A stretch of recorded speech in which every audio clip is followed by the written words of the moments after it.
గురుగారు, సనాతన ధర్మం అంటే ఏమిటి? ఏది సనాతనం, ఏది అధునాతనం? సనాతనం అధునాతనం ఈనాటి కాలంలో చర్చనీయాంశమైన విషయాలుగా మనం గమనిస్తూ ఉన్నాం. సనాతనం అంటే ఏది నిత్య నూతనార్థాన్ని వివరించేదో, ఏది పూర్వమైనదో, ఏది అపూర్వంగా భాషించేదో అది సనాతనం.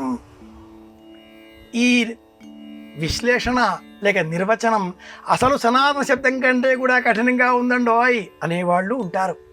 కావచ్చును గాక.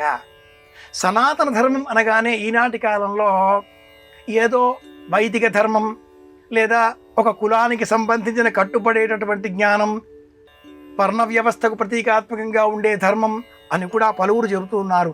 అలా ఎప్పుడూ కాదు కాదు కాదు.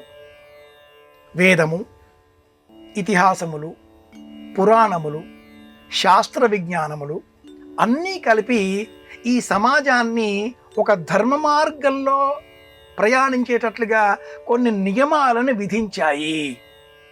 ఆ నియమాలకే సనాతన ధర్మం అని పేరు. ఈ సనాతన ధర్మాన్ని ఎవరికి వారు విడివిడిగా వారి వారి జ్ఞానానికి సంబంధించి నిర్ణయాలు ఏర్పరచుకొని, వ్యుత్పత్తులు ప్రకటించి, నిర్వచనాలు నిర్మించి ఆ క్రమంగా అనేక రకాలుగా నిందా ఆరోపణలు చేస్తున్నారు. సనాతన ధర్మం అంటే నిత్యనూతనమైనది. పెద్దలను గౌరవించాలి. ఇది నిత్యనూతనమైనదే, అత్యంత పురాతనమైనదే, పూర్వమైనది, అపూర్వార్థాన్ని కూడా ఇచ్చేది. అంటే పాతదే కానీ కొత్త అర్థంలో కూడా ఎప్పటికీ చెదరిపోనటువంటిది. ఇది శాస్త్రబద్ధమైన విషయం. ఏతదను శాసనం ఏవముపాసితవ్యం. ఇది సనాతన ధర్మాన్ని ఒక్క మాటలో చెప్పాలి అంటే వేదమంతా అందించేటటువంటి నిర్వచనం ఒకే మాట, ఏతదను శాసనం.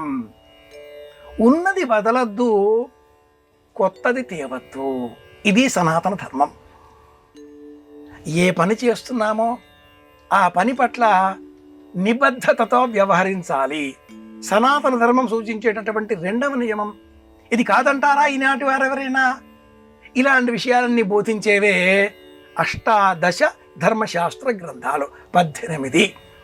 కనుక సనాతన ధర్మం అంటే అదేదో పాత కాగితాల్లో మూల గ్రంథం అంటే మూలన పడ్డ గ్రంథం అనే అర్థం తీసుకునేటట్లుగా కాకుండా అధునాతనమైనదిగా కూడా మనం భావించాలి.